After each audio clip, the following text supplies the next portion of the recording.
All right, guys, a little bit of different content. This is going to be a shorter video, not quite as short, but not a full-length video. Probably going to be about 3 minutes-ish. We're going to talk about factory edges. And the reason that I don't judge a knife based on its factory edge often. A lot of times knives will come in and then I have to resharpen them before I give them a final review or touch it up or things like that. Sometimes I don't, but a lot of times I do. And there's a few reasons for that. Factory edges always come, they feel great, they feel crisp, but there's a few things that can happen. First of all, the reason that your factory edges don't hold up is due to a few factors, and the first of which is overheating. So especially on a budget knife like this, these are ground really fast. They're trying to push out as many as they can. And at the price point, they are going to cut some corners, which means they're going to grind faster. They're going to use a belt longer than they should have. And it's going to overheat the edge. And so overheating can just burnish that edge a little bit, and you wind up with an edge that just doesn't hold the way you want.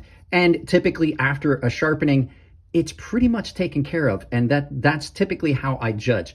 The next thing that can happen is too coarse of an edge.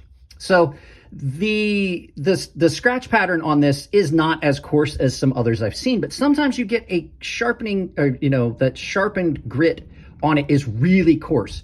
And what happens is that leaves you with a lot of points, but there's not a lot of material in between those points. So your saw teeth are really aggressive and coarse, but there's not a lot of material holding those points on, because as you grind this way, you're removing material from both sides, and it's a crisscross pattern like this, but there's not a lot of material between them where it's thinned. So as you cut, it just has a tendency to bend and break off.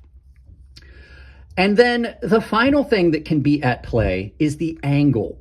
The angle can be either too steep and it doesn't cut the way you want, or I mean too thin of an angle for the steel, and you wind up with some issues with that. So all of those things combined can cause these factory edges to not hold the way you would expect. And that's the reason a lot of times I'll do some edge testing on a knife and then come back and revisit it at a later date after I've done some sharpening and things like that. I'm probably going to sharpen this knife and give it another shot, because I just personally think that the edge is the problem, not the steel. It's pretty hard to screw up D2. So D2 is a really easy steel to heat treat. It's easy to work with.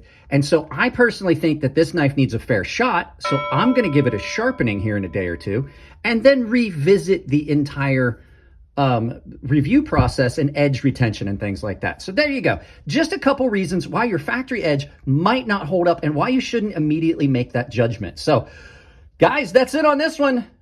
I'll see you in the next video.